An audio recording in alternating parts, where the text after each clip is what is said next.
Kamusta mga ka-fam? Welcome back sa inyong paboritong channel.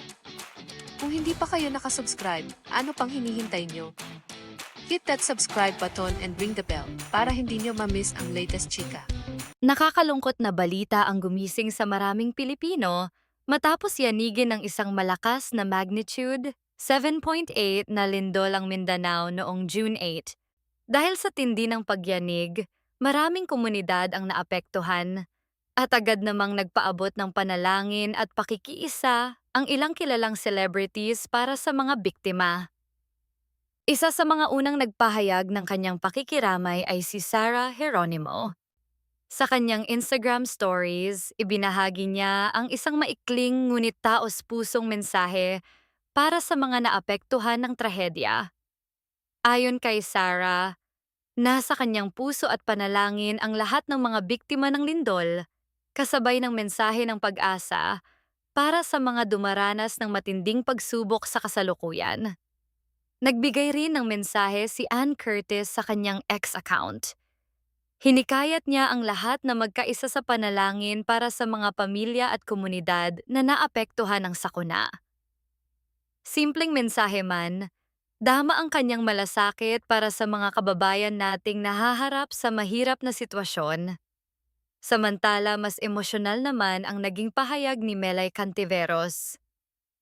Nagbahagi siya ng mga larawan ng pinsalang dulot ng lindol sa kanyang hometown na General Santos City. Sa kanyang post, taimtim siyang nanalangin na sana ay matapos na ang mga aftershocks at mabilis na makabangon ang buong Mindanao, lalo na ang Gensan.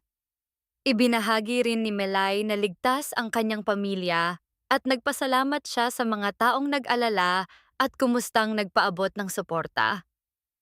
Bukod dito, nanawagan din siya ng tulong para sa mga ospital na nangangailangan ng karagdagang tents para sa mga evacuees at pasyente. Hindi rin nakalimot ang South Korean star na si Sandara Park na minsang tumira sa Mindanao. Sa kanyang mensahe, sinabi niyang espesyal ang lugar na ito sa kanyang puso dahil sa pagmamahal at kabutihang naranasan niya rito. Nag-alay rin siya ng panalangin para sa kaligtasan, lakas, at mabilis na pagbangon ng lahat ng naapektuhan. Ayon sa mga ulat, ang lindol ay tumama malapit sa Sarangani Province 7:37 ng umaga.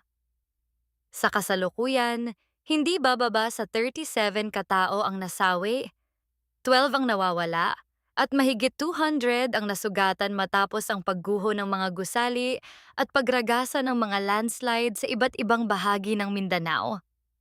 Patuloy nating ipagdasal ang kaligtasan at mabilis na pagbangon ng lahat ng mga pamilyang naapektuhan ng trahedyang ito.